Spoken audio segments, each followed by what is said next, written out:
I'll show you how to fix a power window on a Toyota Camry. This is a 2002.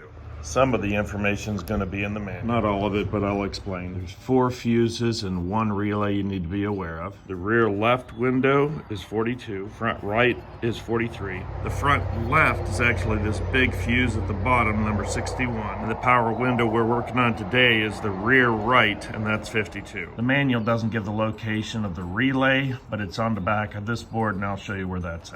The descriptions of all these fuses are on the back page here. I'll show you the fuse box and the relay right behind door number 1 here. On the back panel, it shows you a little bit about the fuse, but more information in the manual. I'll point to the fuses. There's this big one.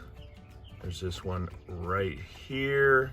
Then we've got these 2 right here. The relay is actually on this board on the back, but you're gonna have to crawl underneath here to look. If we go underneath, it's this relay right here. So when you open up the windows, you'll be able to hear this one click. And there's only one for all the windows. We'll look at the actual problem, and a real common problem that happens. When a door gets opened up lots and lots of times, the wires weaken. I removed the door panel, which I'll explain a little bit on how that happens. With a 12-volt battery, I'll rule out that it's the motor or the assembly for the window. First, I'll show you the wires that can be a problem. In between the car and the door, these wires come across, and they're in this rubber casing. So if you pull that back, these are for the lock.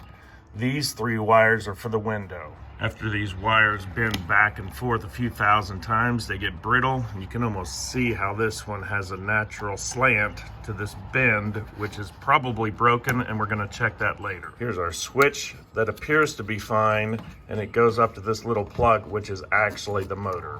We'll push on this tab and unplug it, and right there's the terminals to the motor. The motor would look something like this. If you put 12-volt current to this, the motor will run in one direction. If you reverse the current, it'll go in the other direction. We'll test the motor like this on the car. We'll hook the jumper cables up to each lead. When I apply voltage to the battery, the window goes up and down. One direction takes it down. I'll flip the battery, and then we'll take the window up. This direction will take the window back up. To remove the door panel, there's 2 screws here at the bottom. I put them back in. We've got one here in the middle, one here up the handle, and then snaps along here that you just pull it off. These 4 wires right here go up to the door lock. In this particular case, one window does not work, the others do. And that's why I was thinking it might be the wires in between the door and the car. There's some information on how to diagnose power windows.